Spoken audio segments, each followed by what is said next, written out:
জিবরিল আলাইহিস সালাতু ওয়াস সালাম আল্লাহর কথা নকল করে বলেন, ইকরা বিসমি রাব্বিকাল্লাযী খালাক, ইকরা ওয়া রাব্বুকাল আকরাম আল্লাযী আল্লামা বিল কলম আল্লামাল ইনসানা মা লাম ইয়ালাম। হযরত জিবরিল আলাইহিস সালাতু ওয়াস সালাম যখন রাসূলকে কারহারার মধ্যে এই আয়াতগুলো ওহী নিয়ে আসলেন, রাসূলকে বললেন আপনি পড়ুন, ইকরা, আপনি পড়ুন। রাসূল বললেন মা আনা বিকারি, আমি তো পড়তে পারি না, আমি তো এই সমস্ত পড়া জানি না, আমি কিভাবে পড়বো?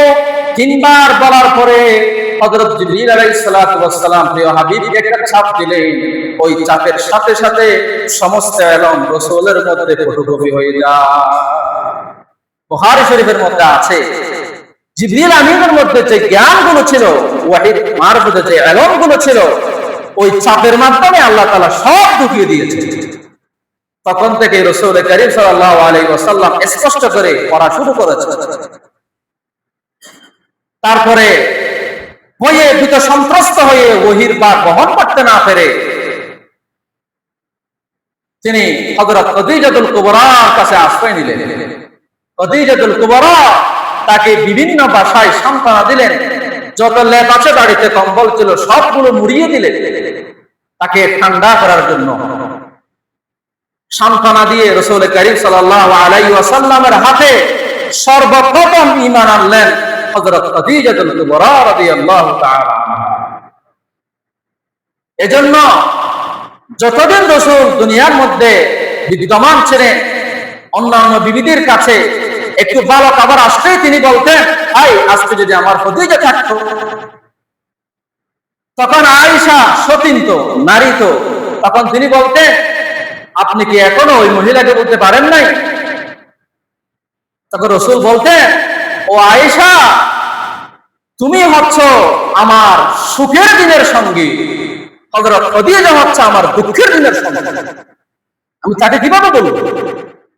যত প্রকারের বাধা ছিল সামাজিক ভাবে, সমস্ত বাধা বিপত্তিকে হযরত খাদিজা নিজের সম্পদ দিয়ে যেভাবে পারে তিনি এগুলাকে প্রতিহত করেছেন। আসসালামু আলাইকুম ওয়া রাহমাতুল্লাহি ওয়া বারাকাতুহু।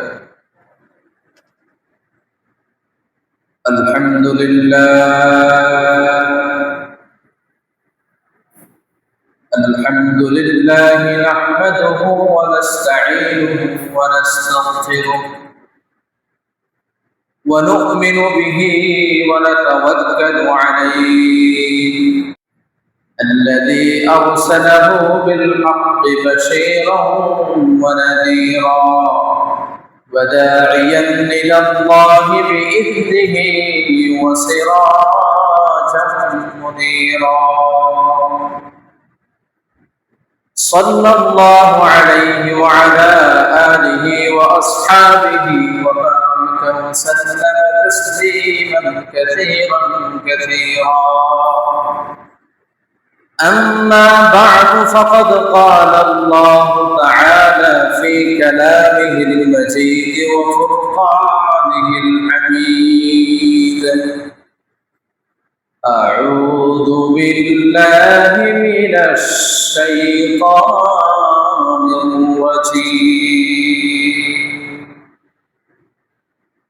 بسم الله الرحمن الرحيم. لقد كان لكم في رسول الله أسوة حسنة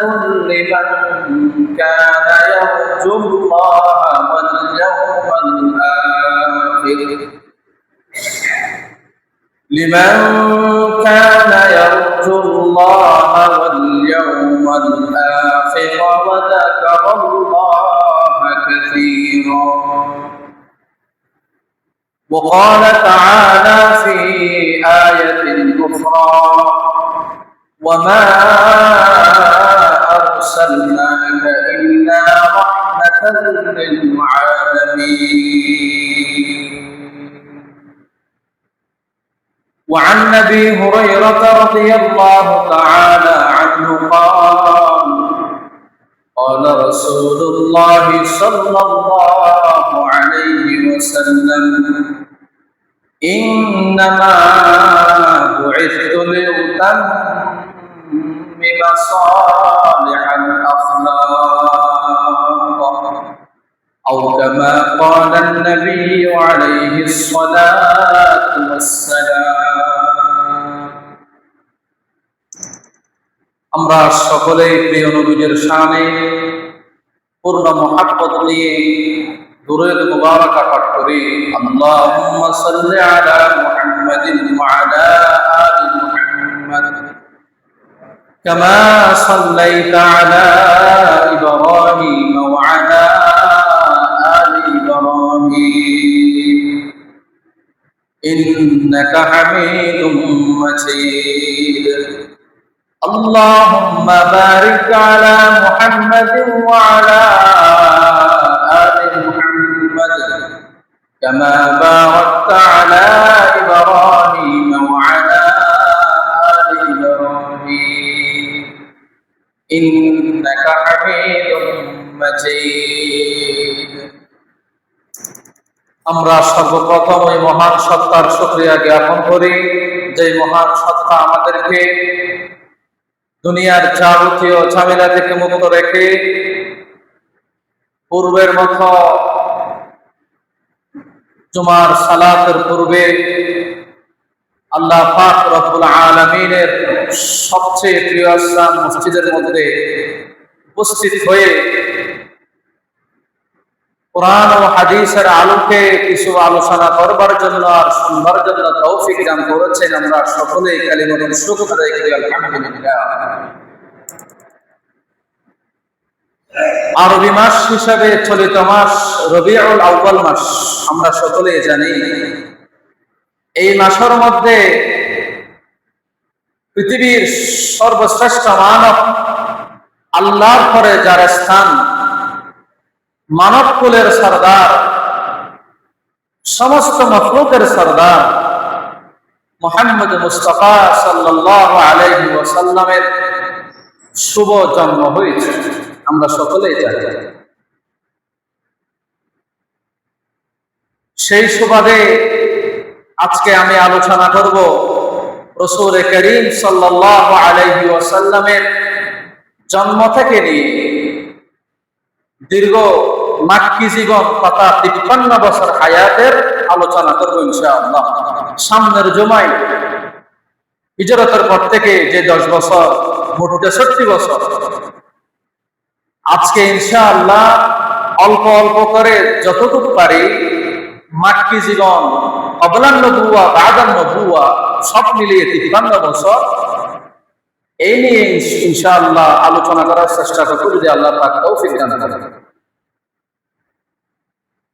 রাসূল করিম সাল্লাল্লাহু আলাইহি ওয়াসাল্লাম তার জন্মের পূর্বে দুনিয়ার অবস্থা কেমন ছিল যদি সংক্ষিপ্ত আকারে বলি, জাহিলিয়াত সমাজের মধ্যে বর্বরতা প্রচুর পরিমাণে ছিল। তাদের মধ্যে এমন কোন অনৈতিক বিষয় ছিল না যা তাদের মধ্যে বিদ্যমান ছিল। সব অনৈতিকতা তাদের মাঝে, তাদের সমাজে বিদ্যমান ছিল। এক কথায় বলতে গেলে যে সমস্ত বিষয় আল্লাহর কাছে অপছন্দনীয় সেগুলো তাদের কাছে পছন্দনীয় ছিল, আর যে সমস্ত বিষয় আল্লাহর কাছে পছন্দনীয় তা তাদের মধ্যে অপছন্দনীয় ছিল। তাদের মধ্যে, তাদের সমাজে নারী জাতিকে পণ্য হিসাবে ব্যবহার করেছিল, পণ্য বানিয়ে রেখেছিল, যার যখন মন চায়, যেভাবে মন চায় ব্যবহার করে তাকে ফেলে রাখতো একদিকে। যাই হোক, এই সমস্ত জুলুমকে, অত্যাচারকে, নির্যাতনগুলোকে আল্লাহ পাক রব্বুল আলামিন সমূলে ধ্বংস করবার জন্য তার প্রিয় হাবিব মুহাম্মদ মুস্তাফা সাল্লাল্লাহু আলাইহি ওয়াসাল্লামের জন্ম দিয়েছেন। তার জন্ম সন 20 বা 22 এপ্রিল 570 বা 71 খ্রিস্টাব্দ। বার ছিল সোমবার, সময় ছিল সুবহ সাদ। 12 রবিউল আউয়াল প্রসিদ্ধ মতে, না হয় আরো অনেক মত আছে, 9 মত আছে, 8 মত আছে। প্রসিদ্ধ হচ্ছে কোনটা? 12 রবিউল আউয়াল, 12 তারিখ। এই তারিখে তিনি জন্মগ্রহণ করেছেন। এই জন্মের বিষয়ে অনেকে নানান কথা, নানান হাদিস বানিয়ে বানিয়ে বলে। ইসলামী শরীয়তে অনেক ঘটনা উল্লেখ করা হয় যা ইসলামী শরীয়তে কোনো কি নাই, ভিত্তি নাই। এটা ঠিক আছে, রাসূল করিম সাল্লাল্লাহু আলাইহি ওয়াসাল্লামের জন্ম, আল্লাহ পাকের যত মখলুকের জন্ম আছে সমস্ত মখলুকের জন্ম থেকে সবচেয়ে উৎকৃষ্ট জন্ম, এটা আমরা সকলে স্বীকার করি। তবে যা ইসলামী শরীয়তে নাই সেরকম কিছু বানিয়ে বলার কি নাই, অধিকার নেই। আল্লাহ পাক যাই বলেছেন, অনেক বলেছেন, এখানে বানানোর কোনো প্রয়োজন নেই। তারপরে রাসূল করিম সাল্লাল্লাহু আলাইহি ওয়াসাল্লামের জন্মের পর আল্লাহ পাক তাকে কুরাইশ বংশে তাকে আল্লাহ পাক জন্মগ্রহণ করিয়েছে, পৃথিবীর সর্বশ্রেষ্ঠ বংশ। মুহাম্মদ সাল্লাল্লাহু আলাইহি ওয়াসাল্লামের পিতার নাম কি ছিল? আব্দুল্লাহ। তার পিতার নাম আব্দুল মুত্তালিব। তার পিতার নাম হাশিম। তার পিতার নাম আব্দুল মানাফ। তারপরে আব্দুল মানাফ বিন কুসাই বিন কিলাব বিন মুররা বিন কাআব বিন লুয়াই বিন গালিব বিন ফিহর বিন মালিক বিন নদর বিন খুজাইমা বিন মুদরিকা বিন ইলিয়াস বিন মুদর বিন নিজার বিন মাআদ বিন আদনান। এই আদনান পর্যন্ত রাসূল করিম সাল্লাল্লাহু আলাইহি ওয়াসাল্লামের এই বংশ পরম্পরা সহিহ হাদিসের আলোকে ইতিহাসের কিতাবে পাওয়া যায়। এরপরে রাসূল করিম সাল্লাল্লাহু আলাইহি ওয়াসাল্লামের বংশ পরম্পরা সরাসরি লেগেছে হযরত ইসমাঈল ইবনে ইব্রাহিম আলাইহিস সালাতু ওয়াস সালামের সাথে। তারপরে ওখান থেকে আজর থেকে নিয়ে, ইব্রাহিম ইসলামের বাবার নাম কি ছিল? আজর। ওখান থেকে নিয়ে 10 জনের মধ্যস্থতায় হযরত শীস ইবনে আদম আলাইহিস সালাতু ওয়াস সালাম পর্যন্ত পৌঁছে যায়। তবে এখানে মাঝখানে যাদের নাম আছে এখানে অনেক মতানৈক্য আছে, এজন্য নামগুলো না বলাই উত্তম।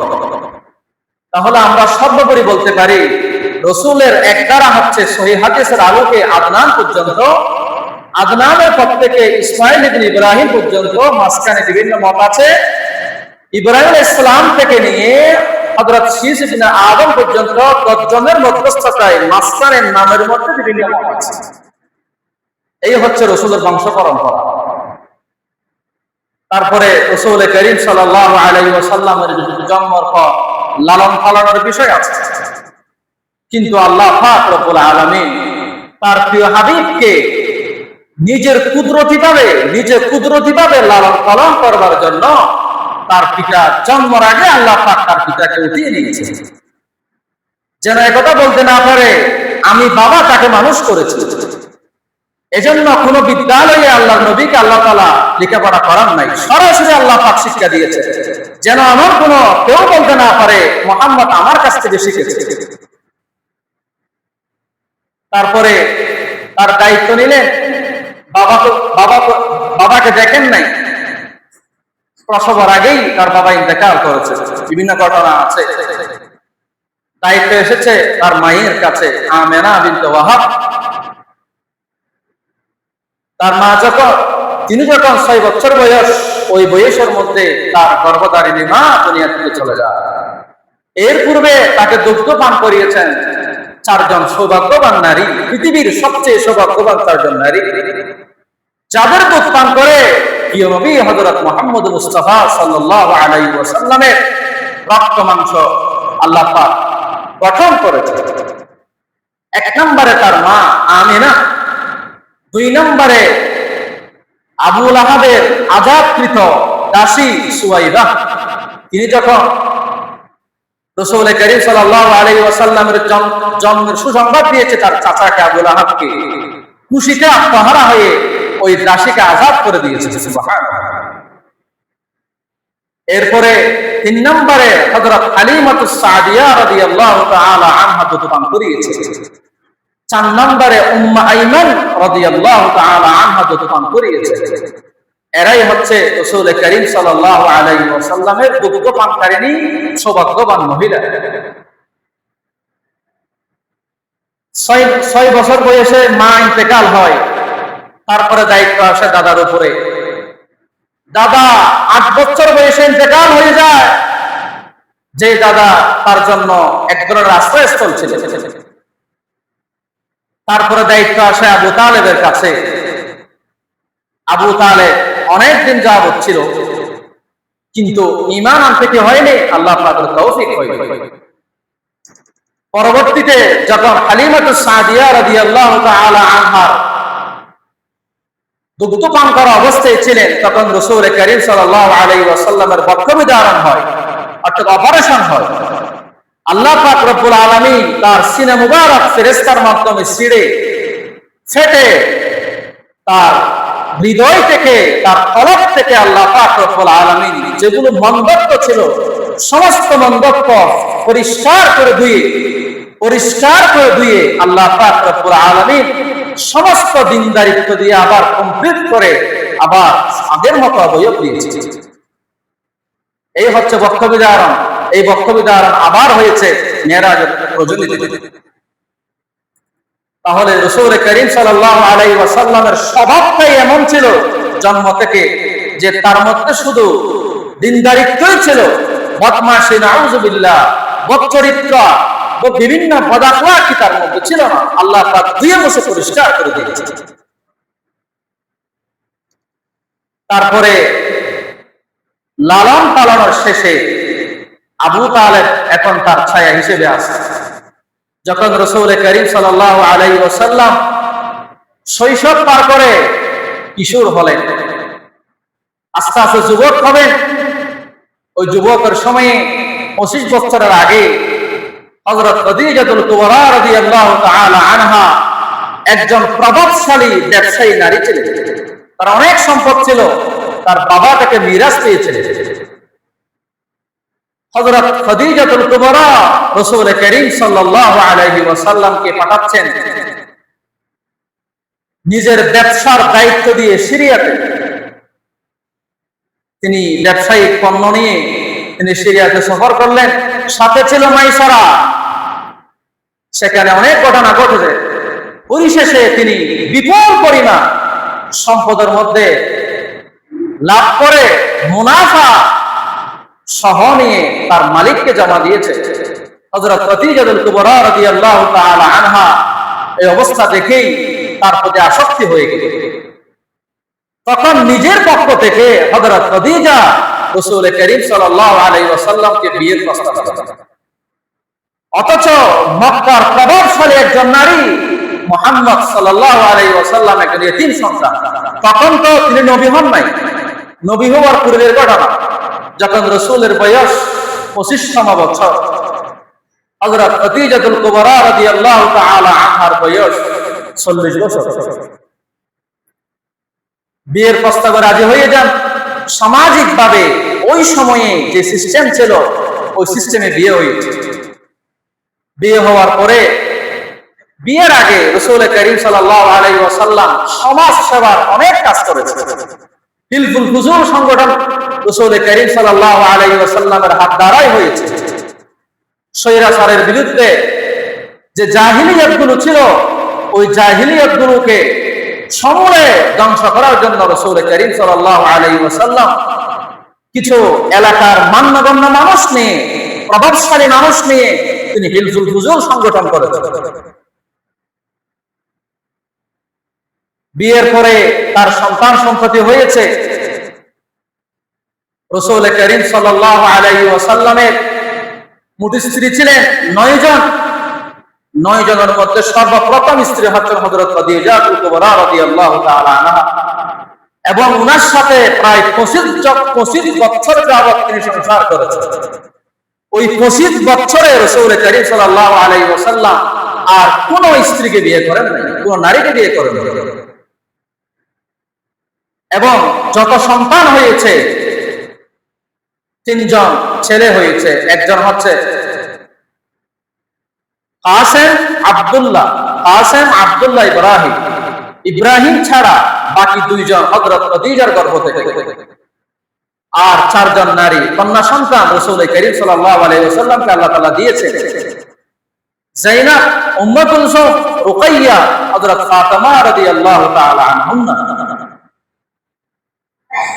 আরেকজন হচ্ছে ইব্রাহিম, 6 জন সন্তান, 4 জন নারী, 2 জন পুরুষ। এই ছেলে মেয়ে 6 জন, সবাই আল্লাহ পাক সবাইকে দান করেছেন হযরত খাদিজাতুল কুবরা রাদিয়াল্লাহু তাআলা আনহার গর্ভে। একজন শুধুমাত্র ইব্রাহিম, তাকে আল্লাহ পাক দিয়েছেন মারিয়া কিবতিয়া, রাসূল একজন দাসীর গর্ভে। সমস্ত সন্তান ছেলে যেগুলো আছে ওগুলো সবাই শৈশবে ইন্তেকাল হয়ে যায়। এজন্য আল্লাহ তাআলা বলেন, মা কানা মুহাম্মাদুন নাবা আহাদিন মির রিজালিকুম ওয়ালাকির রাসূলুল্লাহি ওয়া খাতামান নাবিয়্যিন। আল্লাহ তাআলা বললেন, মুহাম্মদ কোন পুরুষের বাবা ছিল না। কথাটা অশুদ্ধ না? এখন তো বললাম 3 জন সন্তান ছিল, ছেলে সন্তান। আল্লাহ পাক কিভাবে বললেন? আরবিতে রজুল বলা হয় এমন সন্তানকে, এমন পুরুষকে যে নিজের শক্তিতে উড়ার মধ্যে উঠে ঘোড়া চালাইতে পারে, সওয়ার হতে পারে, পরিচালনা করতে পারে। ওই সময় পার হওয়ার পূর্বেই আল্লাহ পাক রব্বুল আলামিন তার সমস্ত সন্তানকে দুনিয়া থেকে নিয়ে গেলেন। এজন্য আল্লাহর কথা শুদ্ধ। তারপরে সমস্ত কন্যা, 3 কন্যা রাসূলের জীবদ্দশায় ইন্তেকাল হয়ে যায়, শুধুমাত্র হযরত ফাতেমা রাদিয়াল্লাহু তাআলা আনহা ছাড়া। রাসূলের 4 খলিফার মধ্যে 2 জন রাসূলের জামাই আর 2 জন রাসূলের কি শ্বশুর। হযরত আবু বকর, হযরত ওমর রাদিয়াল্লাহু তাআলা আনহুমা 2 জনেই হচ্ছে রাসূলের শ্বশুর। হযরত আয়েশা বিয়ে করেছেন আয়েশাকে, রাসূল আবু বকরের কন্যা। হাফসা বিনতে ওমর, হযরত হাফসা রাদিয়াল্লাহু তাআলা আনহাকে বিয়ে করেছেন হযরত ওমরের কন্যা। এই 2 জন হচ্ছে রাসূল করিম সাল্লাল্লাহু আলাইহি ওয়াসাল্লামের প্রিয় জামাতা। আর বাকি 2 জন হযরত উসমান এবং আলী রাদিয়াল্লাহু তাআলা আনহুমা, এই 2 জন হচ্ছে রাসূলের, ওই 2 জন রাসূলের শ্বশুর, এই 2 জন হচ্ছে রাসূলের জামাই। উসমান রাদিয়াল্লাহু তাআলা আনহুকে 2 জন কন্যা রাসূল করিম সাল্লাল্লাহু আলাইহি ওয়াসাল্লাম দিয়ে দিয়েছিলেন। এজন্য ওনাকে লকব দেওয়া হয়েছে নূরাইন বলে, 2 নূরের অধিকারী। সুবহানাল্লাহ। হযরত আলী রাদিয়াল্লাহু তাআলা আনহা, আলী রাদিয়াল্লাহু তাআলা আনহুর স্ত্রী ছিল হযরত ফাতেমা রাদিয়াল্লাহু তাআলা আনহা, যিনি সাইয়্যিদাতুন নিসাই ফি আহলিল জান্নাহ, জান্নাতের সরদার ছিলেন, জান্নাতের সরদার হবেন কিয়ামতের ময়দানে।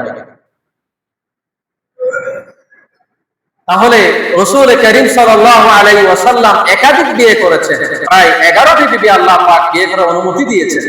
এক সময় আর অনুমতি ছিল না। কেন বিয়ে করেছেন? অনেক রহস্য আছে ইসলামী শরীয়তে। সবচেয়ে বড় রহস্য হচ্ছে যেন রাসূল করিম সাল্লাল্লাহু আলাইহি ওয়াসাল্লাম দ্বীন প্রচার করতে পারে। যত বিবি হবে, মেয়েদের যত মাসালা আছে এগুলো হল করার জন্য, সমাধানের জন্য মেয়েদের কাছেই তো যেতে হবে। কারণ রাসূল করিম সাল্লাল্লাহু আলাইহি ওয়াসাল্লামের উপরও ইসলামী শরীয়তের হেজাব ছিল, পর্দার বিধান ছিল।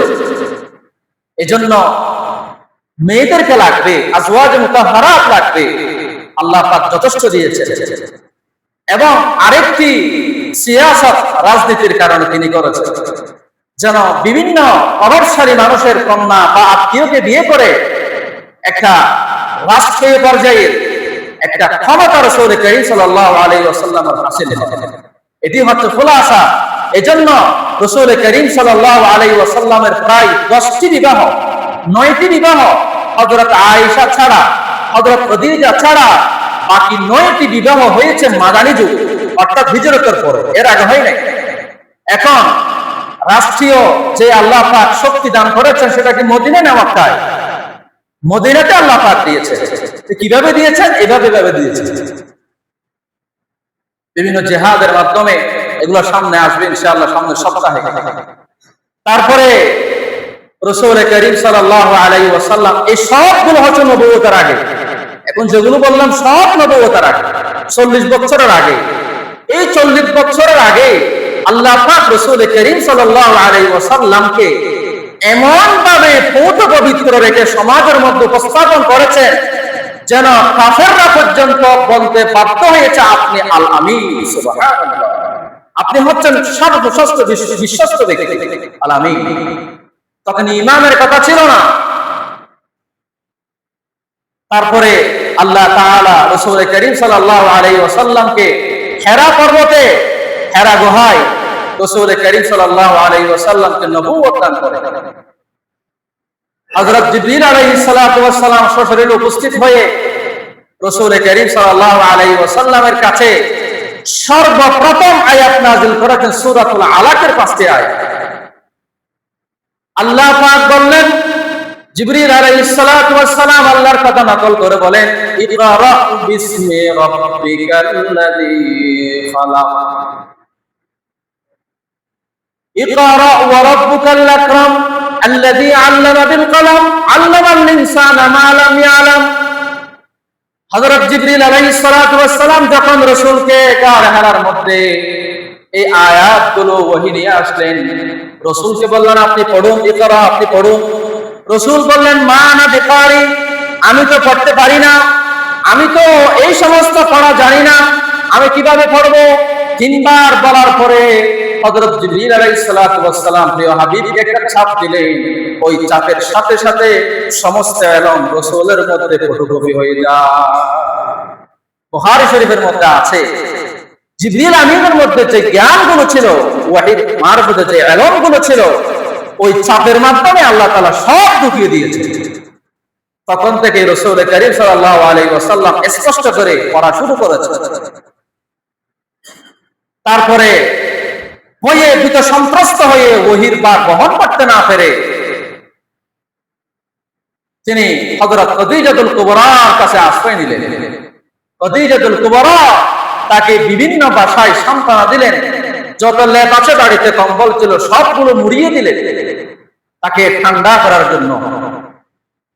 সান্ত্বনা দিয়ে রাসূল করিম সাল্লাল্লাহু আলাইহি ওয়াসাল্লামের হাতে সর্বপ্রথম ঈমান আনলেন হযরত খাদিজাতুল কুবরা রাদিয়াল্লাহু তাআলা। এজন্য যতদিন রাসূল দুনিয়ার মধ্যে বিদ্যমান ছিলেন, অন্যান্য বিবিদের কাছে একটু ভালো খাবার আসলেই তিনি বলতেন, আই আজকে যদি আমার খাদিজা থাকতো।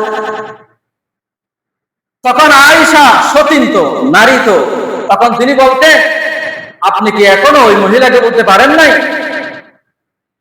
তখন রাসূল বলতেন, ও আয়েশা, তুমি হচ্ছ আমার সুখের দিনের সঙ্গী, হযরত খাদিজা হচ্ছে আমার দুঃখের দিনের সঙ্গী, আমি তাকে কিভাবে বলবো? যত প্রকারের বাধা ছিল সামাজিক ভাবে সমস্ত বাধা বিভক্তিকে হযরত খাদিজা নিজের সম্পদ দিয়ে যেভাবে পারে তিনি এগুলাকে প্রতিহত করেছেন। এমন খাদিজাকে আমি ভুলে যাব? তারপরে এই ঘটনার পরে আল্লাহ তাআলা দাওয়াতের কথা আসছে। কোরআনের আয়াত নাযিল হয়েছে সূরাতুশ শুআরা 214 নম্বর আয়াত, ওয়া আনদির আশিরাতাকাল আকরাবিন, নবী আপনি দাওয়াত পৌঁছান। এবার দাওয়াত পৌঁছার সময় অনেক বাধা, কত ধরনের কষ্ট আছে, সব কষ্ট রাসূল করিম সাল্লাল্লাহু আলাইহি ওয়াসাল্লাম সহ্য করেছেন, সাহাবায়ে কেরাম সহ। প্রথম দাওয়াতে পুরুষের মধ্যে ঈমান আনলেন হযরত আবু বকর রাদিয়াল্লাহু তাআলা আনহু।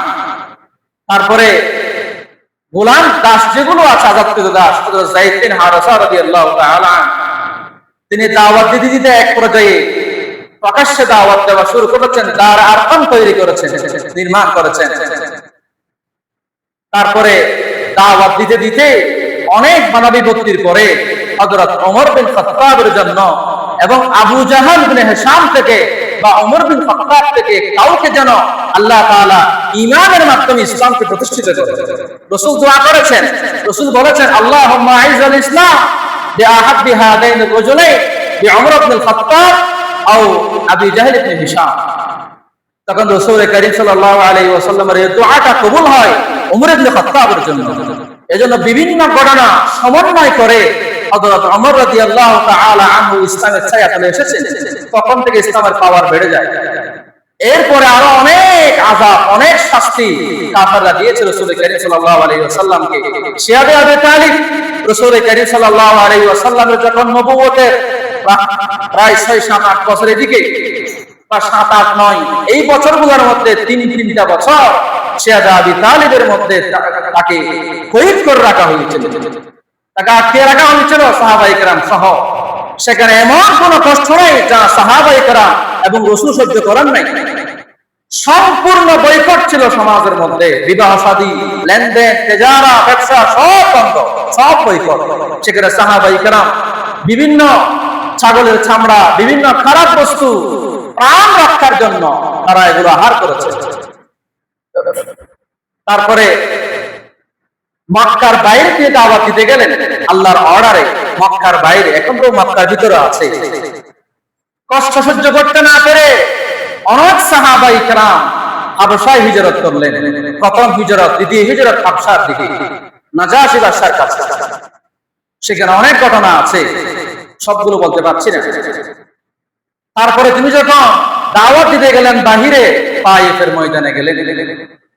যখন তায়েফে তিনি তায়েফবাসীকে দাওয়াত দিলেন, তোমরা একত্ববাদের স্বীকার করো, এক আল্লাহকে মেনে নাও, লাত উজ্জা যেগুলো আসনাম আছে, মূর্তি আছে, এগুলো প্রভু নয়, এগুলো সৃজিত, এগুলোকে সৃজন করা হয়েছে, তোমরা নিজেরাই সৃজন করেছো, তাহলে তারা তোমাদেরকে কিভাবে সৃজন করবে? খালেক তো মখলুক হতে পারে না, মখলুক খালিক হতে পারে না।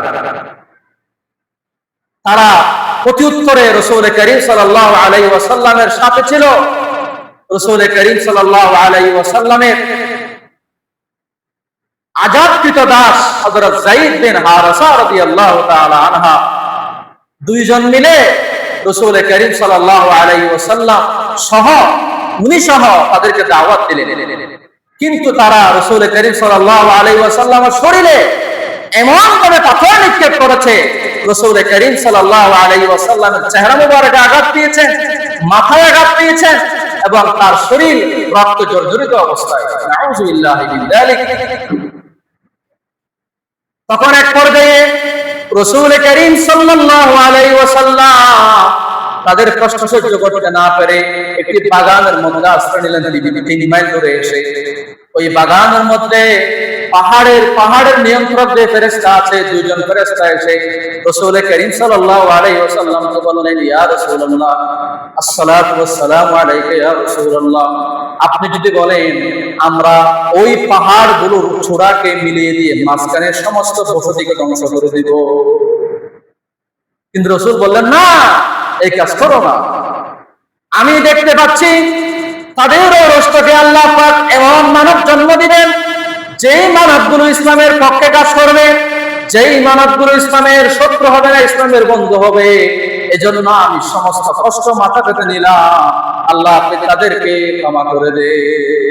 ওমা আরসালনাকা ইল্লা রাহমাতাল লিল আলামিন, এটাই তো রহমত। তারপরে যখন 10ম বছর নবুয়তের হযরত আবু তালেব, হযরত খাদিজা ইন্তেকাল হয়ে যায়, তখন রাসূলের বয়স প্রায় 50-এর দিকে, 50-এর আগে, 47 বছরের দিকে। ওই সময় ইন্তেকাল হয়ে যায়। পাহাড়ের মতো তারা রাসূলের জন্য ডাল হিসেবে ছিলেন। তারা সবাই চলে যান। সুখের পর সুখ, ওই বছরেই 2 জনের ইন্তেকাল। তারপরে আবার তায়েফের আঘাত, এই সমস্ত সুখ রাসূল সহ্য করতে না পেরে আল্লাহ পাকেরও কষ্ট লেগেছে। আল্লাহ পাক তার মায়ের নবী মুহাম্মদকে যদি কষ্ট দিয়েছে, এজন্য আল্লাহ পাক রব্বুল আলামিন তাকে এমন একটি মুজিজা দান করেছেন তাকে শান্তি দেওয়ার জন্য, যেই মুজিজা পৃথিবীতে আল্লাহ পাক অন্য কোন নবী, অন্য কোন মখলুককে আল্লাহ পাক দান করেন না। সেই মুজিজা হচ্ছে মেরাজের মুজিজা, ইসরা এবং মেরাজ। সুবহানাল্লাযী আসরা বিআবদিহি, সূরা বনী ইসরাঈলের প্রথম আয়াতে যেগুলো বলা হয়েছে, আল্লাহ পাক একই রাতের একটি অংশের মধ্যে মক্কার খাতিমে কাবা থেকে সরাসরি বাইতুল মাকদিস ফিলিস্তিনের মধ্যে তাকে ঘুরিয়ে বোরাকের মাধ্যমে, লম্বা ইতিহাস আছে। তারপর 7 আসমান পেরিয়ে বিভিন্ন নবীর সাথে সাক্ষাৎ করিয়ে আল্লাহ পাক রব্বুল আলামিন সিদরাতুল মুনতাহার পরে জান্নাত জাহান্নাম সফর করিয়ে আল্লাহ পাকের সরাসরি দিদার ইলাহি নসিব হয়েছে, আল্লাহকে সশরীরে চর্মচোখে দেখেছে। এটি হচ্ছে আহলুস সুন্নাহ ওয়াল জামাতের মতামত। দেখার পরে তাকে তিনটি জিনিস দান করেন আল্লাহ তাআলা, সেখানে নামাজ একটি, ওই নামাজ দিয়ে তিনি আবার ঘুরে আসতেন একই রাতের মধ্যে। সুবহানাল্লাহ, এমন একটি মুজিজা, যে মুজিজা আল্লাহ পাক কাউকে দান করেন নাই। এই মুজিজার উদ্দেশ্য ছিল যেন রাসূল কারীম সাল্লাল্লাহু আলাইহি ওয়াসাল্লামের মনের মধ্যে কিছু প্রশান্তি লাভ হয়। এরপরে তারা নির্যাতন করেছে। এই মুজিজাকে সর্বপ্রথম স্বীকার করেছে হযরত আবু বকর রাদিয়াল্লাহু তাআলা আনহু।